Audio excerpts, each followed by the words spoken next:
Success, they say, begins from the mind. The power of imagination is the greatest power anyone can use to bring those things which are not real to become real. According to the Bible, there's so much strength lying within the mind, lying within the power of your imaginations. And that's the reason why, as you imagine yourself, if you're not careful, that is the way you see yourself. Why? Because you have concluded from the mind that that is who you are.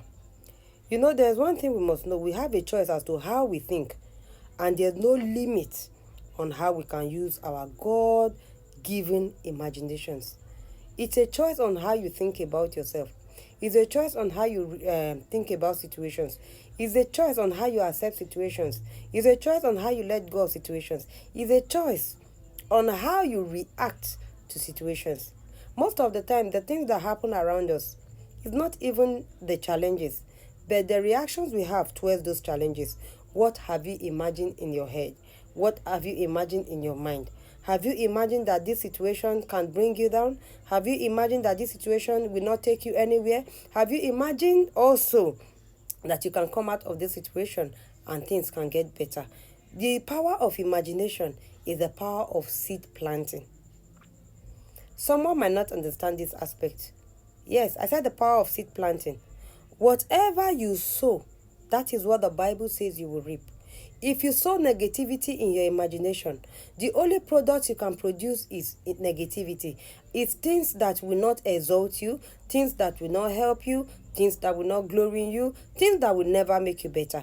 But if you invest positivity in your imaginations, you start seeing yourself as possible. You start seeing everything about you as working. You start seeing the things happening around you not as challenges, but you start seeing them as a stepping stone to that place you ought to be. So the seed that you are planting as imagination in your heart has a long way to go with how much produce you give out. I hope somebody understands that.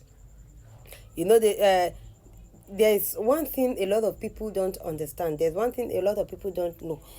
I personally am this kind of a person that when I sit down, I create things out of imagination. I create, there are situations that maybe probably it's becoming ugly, it's becoming not friendly, and I just tell myself, I said, in this situation, am I going to give up or am I going to learn something from it?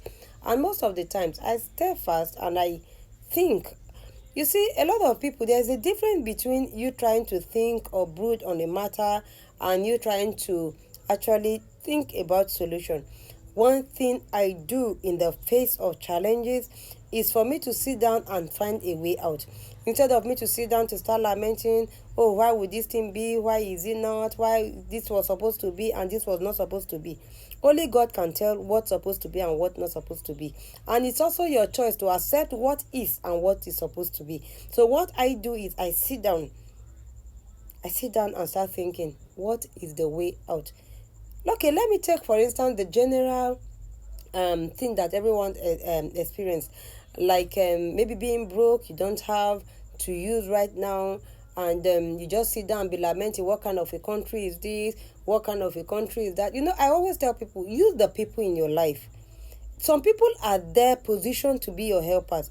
But many of us, because of pride, because of ego, because of one thing or the other, why should I ask this person? Why should I not ask this person? You don't want to ask.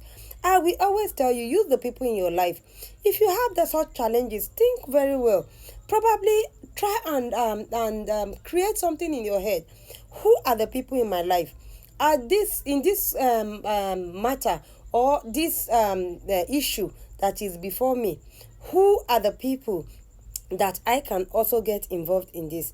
There are a lot of people out there that are willing to help.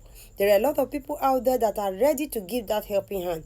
But because we sit down and keep brooding, oh, I don't have money. Oh, the country is a mess. Oh, this is a mess. Oh, that is not a mess. And at the end of the day, we end up complaining and remaining within the complaint. Have you also thought that, oh, I could just ask somebody, even if it's not that same amount I need that the person is giving me, at least 1 out of 5 is a reduction? Or have you also thought, what can I do What can I probably trade? What can I also what service can I render for me to be able to resolve these financial challenges? I'm actually using finance as a common thing because it is peculiar to everyone, whether you are rich, whether you are poor, whether you are in the middle class. If I thought there's anything like the middle class, everybody needs money. So that's why I'm using money. I just use money as a kind of a case study. So your power of imagination is actually a reflection of or will I say, okay, your produce or whatever your product is actually a reflection of the power of your imagination. Tell me whom you are, I will tell you. Tell me whom are your friends, I will tell you whom you are, and that is how it is. Tell me how you think. I try to reason, okay, how does this person think? And I can actually say, this is who this person is. As you are, that is how your mind is. So as your mind is, that is what has produced you. So let's embrace the power of imagination. Think positively, because that success we are looking for starts in the mind. Have you looked at yourself and told yourself, oh, I came from a poor home? Have you looked at yourself and said, I'm like just the man by the pool of Bethesda that did not have help to put him or dip him into the pool? Have you looked at yourself and tell yourself that, oh, I'm just like the woman with the issue of blood? If only I can touch the hem of his garment. The hem of his garment might not be Jesus as a person right now. The hem of his garment might not be prayers as a person right now. The hem of his garment might just be that idea that you have. The hem of the garment might just be that thing that you are holding on to. The hem of his garment might just be that gift in your hand that is expected for you to use. The hem of his garment might be that produce in your hand that you are expected to also plant and let it grow. What is that thing that is the hem of his garment in your hand? The hem of his garment might be that good thought. The hem of his garment might be that your ability. The hem of his garment might be that capability that you have. A lot of us have so much gift embedded in us, but because of the limitation of our imagination, we see ourselves as a nobody. I want to tell you this evening that there is a you inside of you. Until you are able to imagine that bigger you inside of you, you will not become a bigger you outside. So the bigger you inside of you is becomes a produce for the one that everybody you will see. So don't be that man that will say, I have nobody. Don't be that woman that will say, I have nobody. And in success pursuit, you have a role to play. What is your character? What is your relationship with the world? What can people say about you? What is the seed that you have planted that is growing for you? It is very important, because those people that you see on your journey could just be the ladder to that success you want. God bless you. Thank you for listening to me tonight. Do have a great night.